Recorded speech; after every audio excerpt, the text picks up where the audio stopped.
You might be familiar with the phrase, the entrepreneurial roller coaster. And the person that coined that phrase, I think, was pretty dead on.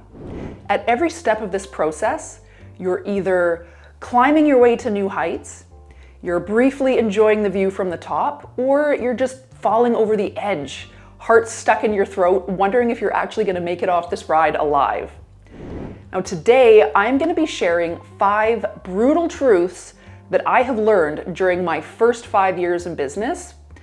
But more importantly than that, I'm going to be sharing how you can extract value for yourself from these brutal truths so that not only will you make it out on the other side alive, but you will come out on the other side like a beautifully forged sword that has been pulled from the fire. Brutal truth number 1, success is going to take way longer than you think it's going to take. But the success that you do achieve is going to be much bigger than you ever thought possible. We are so used to living in an instant gratification society. You order a package on Amazon and it is sitting on your front stoop the next day. You need to look up a word or some piece of information. You can open up Google and you'll have whatever that information is within seconds.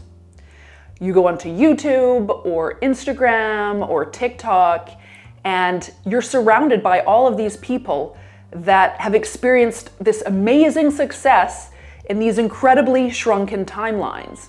And because of all these things, when we are thinking about our own success, we tend to create these very tight, usually completely unrealistic timelines for ourselves.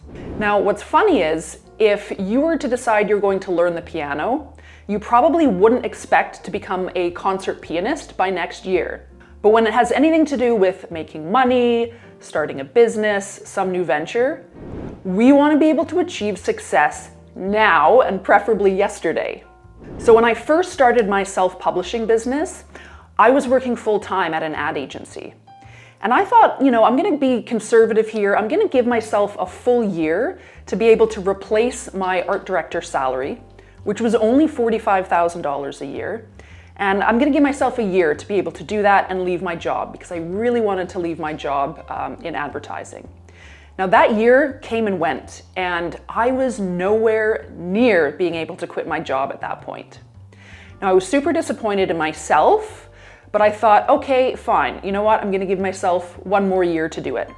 And that second year came and went, and I still hadn't been able to get my business to a level where I'd fully replaced my full-time income. And again, I'm not talking about a 6-figure income I was trying to replace. I'm talking about $45,000. Now, the reality is it actually took me about 2.5 years to be able to fully replace my income. But just a few months after that, my income did shoot up to 6 figures. But it did take over 2.5 years for me to actually get there. And I think a lot of people give up in those initial stages because success just isn't happening fast enough. But if you know that your success is probably going to take way longer than you think it's going to, you will be able to stick it out a little bit longer until you actually get there.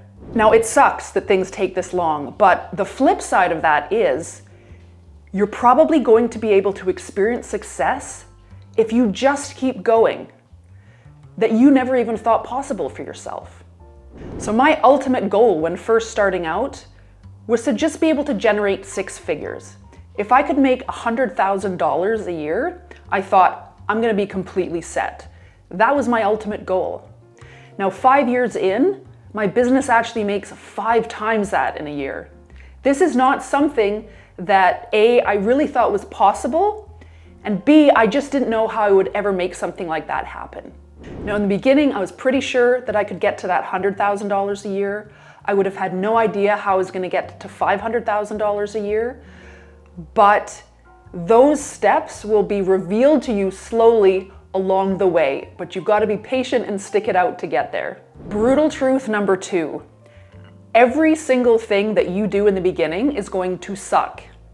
But your potential for growth and to get better is absolutely limitless. No matter what it is that you set out to learn, your early efforts are always going to fall short. Whether you're learning an instrument, whether you're learning a new sport, whether you're starting a new business, It's going to take time to get good at these things. Now, I think a big problem here is that a lot of us really don't want to give ourselves permission to be a beginner. And this is especially true for us perfectionists who just really aren't used to putting ourselves out there or our work out there in an imperfect manner. But the fact of the matter is, there is just no way around this messy early stage while we're just trying to figure everything out. But knowing this and accepting this is really powerful, because when you can just accept and come to terms with the fact that all of your early efforts probably aren't going to be very good, then it's a big relief of the pressure valve, because you're not trying to be perfect anymore. You're just trying to learn and grow and get stuff out there so that eventually it can become better. So as a quick example here, when I first started this YouTube channel, I gave myself permission for my first 100 videos to suck. And that was a huge relief for me. I knew they were going to be bad, so I no longer worried about whether or not they were going to be good, because I knew they wouldn't be. Now, that doesn't mean I didn't try my best to make them good. I just knew that my best efforts at the time were still going to fall short, and that was okay, because I knew that I would get better with time. All right, and I still have a lot to learn with my YouTube videos. They're still nowhere near perfect, but if you look back at those older videos and compare them to now, my videos now are just so much better because I've had time on my side, time to improve and iterate and make progress. So just remember, wherever you're at right now, and however your current efforts are falling short, even though you're doing your absolute best, know that your potential for growth and improvement and progress really is limitless. And the longer you just stay at it, you will just naturally get better and improve and make progress as a course of time. Brutal truth number 3, the question isn't if you'll fail, it's when you'll fail. Now, most of us are absolutely terrified to fail, but there really is no way around it when you're trying to get good at something and succeed. You really can't learn anything or make progress or succeed at anything without a string of failures along the way. And if you're not failing, it probably means that you just simply aren't trying enough different things. Now, I've only been in business for 5 years, but I've already accumulated a nice little pile of failures. I've wasted money on services that didn't bring me a return on investment. I've hired the wrong people. I've kept people on my team longer than I should have and ended up wasting tons of money in the process. I've had product launch fails. That's really just scratching the surface. In fact, if you want to see some of my biggest, most catastrophic business failures, including one that cost me $200,000, you can check this video out here. But really, the difference between someone that succeeds and someone that doesn't succeed is that the person that succeeds not only expects, but they embrace failure. They're able to reflect on failure and try and extract the lesson out of it and use it to move forward. Whereas the person that doesn't succeed is the person that just tries to avoid failure at all costs. Now, there's a great quote from Brian Tracy here, and the quote is, "Failure is a prerequisite for great success. If you want to succeed faster, double your rate of failure." Brutal truth number 4, success is probably going to be painful.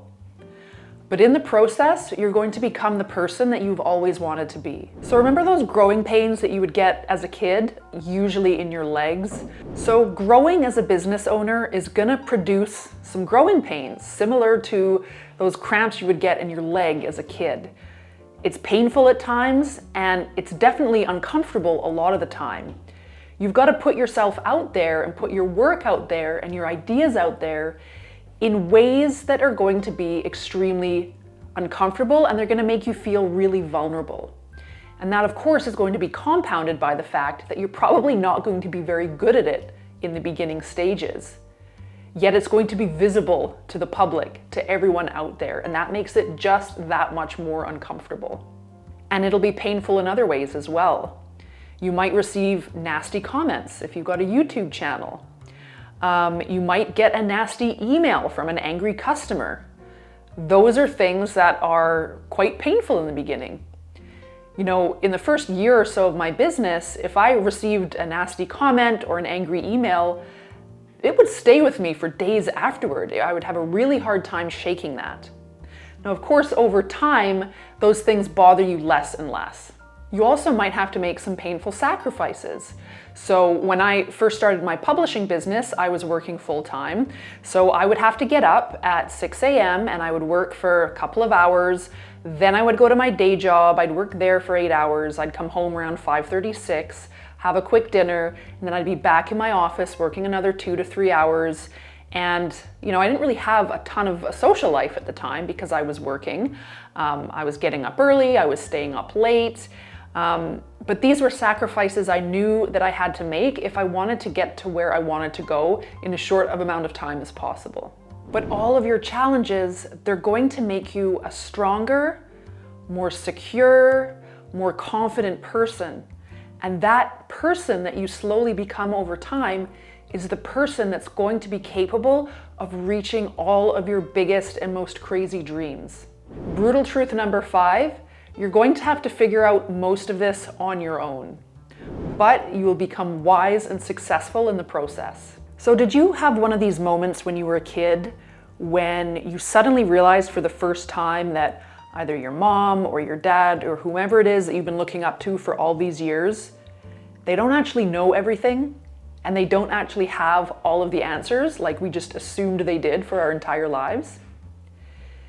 Everyone really is just winging it. Even the people that we look up to the most online for mentorship in things like online business, most of them are really only a few steps ahead of us. So they don't have all the answers. They don't have that magic bullet, the secret sauce, you know, the perfect framework that just because it worked for them, it's going to work for you as well. Now, that doesn't mean that you can't extract all sorts of amazing value from these people. I would not be where I am today without taking all of the courses and getting some of the coaching and the mentorship that I have received. But in the end, what works for one person isn't necessarily going to work for me. And so what I've noticed over the years is that whatever the system is that I'm following, I'm going to have to tweak it to work for my specific situation. And just as a side note here, never look to someone for advice that hasn't experienced success in the thing that you are trying to experience success in. So if you're looking for financial advice, you're not going to go to your broke friend for that advice, right? Likewise, if your goal is to build a 6-figure online business, you're not going to hire a coach that hasn't had experience building a 6-figure online business. And of course, in that process, while you're trying to figure out all of this stuff, you're going to develop new skills, you're going to develop confidence, you're going to develop strength, and these are ultimately the things that are going to lead to your success and your wisdom and all of that knowledge that it has taken to get there. Now, if you are just in the process of starting your own brand new online business, or you're just in those early stages and you're really not sure what to do next, please download my free 6-figure online business startup blueprint down in the description below. That is going to give you a total overview of all the steps from idea all the way to launch that you're going to need to work through and implement on your journey toward your first 6 figures in online business. Now, I hope you found value in this video and you're now ready to face those brutal truths head on and actually take value from them and use them to move yourself forward in your business. You can watch this video next to see what the 7 skills were that I needed to hone in order to make and keep my first $1 million in online business. And if you did find value in this video and want to see more just like this, don't forget to hit the subscribe button, and you can hit the like button as well. That really helps me, but it also helps to push this video out to even more people that will find value in it as well. Thank you so much, and we'll see you next time.